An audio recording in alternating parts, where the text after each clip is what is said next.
Tungod sa kakuripot sa akong bana, usa ka fried chicken, maabtan gud namo nagsudan, ug isa ka semana.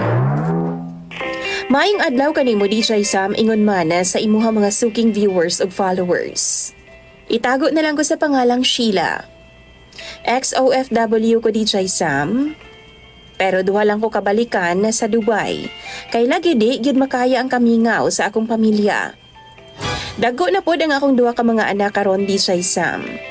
Akong bana itago na lang nato sa pangalang Gerald.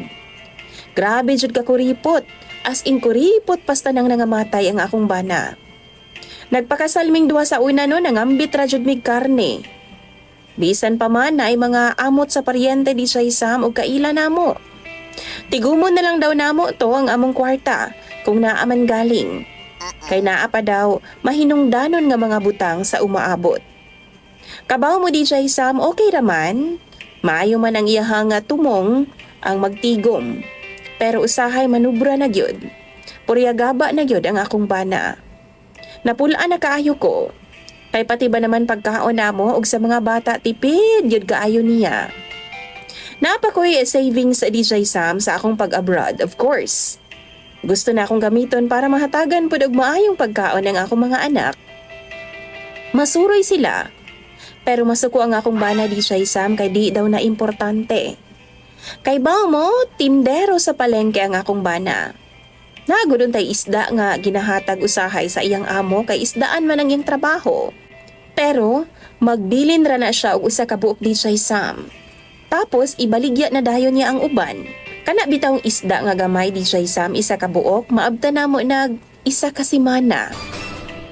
Tagakaon mangud namo DJ Sam, kusi lang gyud ginagmay. Tapos taparan dayon nagdaghang asin ug tubig. Makakaon ra gud mig tarong DJ Sam sa akong mga anak no kung makapanapa ko. Or di ba kaha makakuhag mga gulayon sa bukid. Di lagi siya gusto anang magpalit DJ Sam kay sayang daw ang kwarta. Birthday sa akong panganay. Nagpalit kog fried chicken, DJ Sam. Wa ko mananghid niya, kay ako aman tong kwarta. Tagsaragod ming upat DJ Sam, pero nasuko siya. Gikuha niya ang fried chicken og iyang giref, DJ Sam. Tagakaon namo, itali lang niya sa tunga. Tapos, tilap-tilap lang mi DJ Sam, tagakaon namog kanon. Usa ka adlaw, usa ka fried chicken. Tapos, inig kagabi ana DJ Sam, iyahan ang pakamunggayan sa akua. Kunis-kunison ko na. Pagkaugmaan na, di na po niya pahilabdan ang fried chicken kay makadaot daw kung permi may magsigig karne. Mangita na pud kog unsay makuha sa palibot DJ Sam. Sagad no, itlog na ang among sudan. Tunga-tungaon namo ng usa. Kung bulad, isa ra pud na kabuok, tunga-tungaon lang pud namo. Hinuon na katigom gyud mi. Wa may bisyo pud ang akong bana. Pero sa tinuod lang jud no, haska na yung gutuma DJ Sam. Naay mga higayon nga mangtakas mi sa ako mga anak. Muadto sa amo ang silingan DJ Sam adto mi mangaon. Mga kadugo ra pud namo DJ Sam pero kasab-an mi niya kay mga patay gutom daw kaayo mi.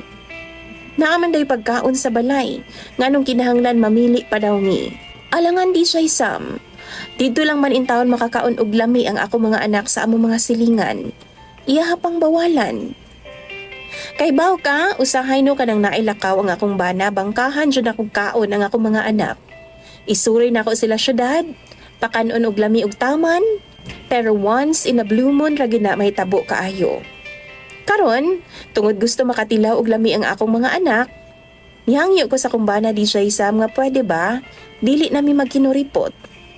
Pero nasuko naman hinuon siya og gilain niya sa pagsabot. Kung wa na daw ko ganahin niya, magminyo daw ko glain. Di daw ko niya pugnan.